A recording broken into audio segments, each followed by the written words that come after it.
Kerry. John's been a friend for a long time, and I have absolute trust in his leadership on this issue.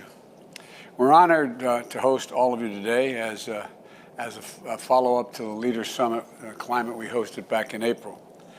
That summit made good on a commitment that I made to the American people, that the United States would return immediately to the world stage and address the climate crisis.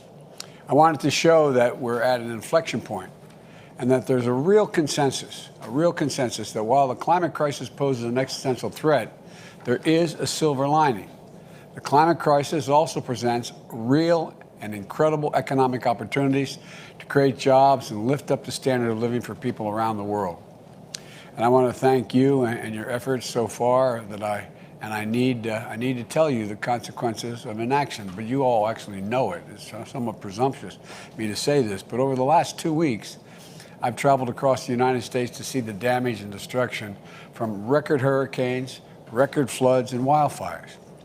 Climate continues to change across Europe, Africa, and Latin America, and you've endured massive flooding. Fires have raged across Australia and the Amazon and the Russian tundra. In Siberia, I found it almost unbelievable. Temperatures reached 118 degrees inside the Arctic Circle. The finding from the new Intergovernmental Panel on Climate Change represents a code red for humanity. And the time to act is really narrowing, as the Secretary just pointed out, to get too close to a point of no return. We don't have a lot of time. So we have to act, all of us. We have to act, and we have to act now. When we met in April, we agreed to strengthen our efforts as we head to COP26 in Glasgow. Today, I've called us together again to candidly assess our progress.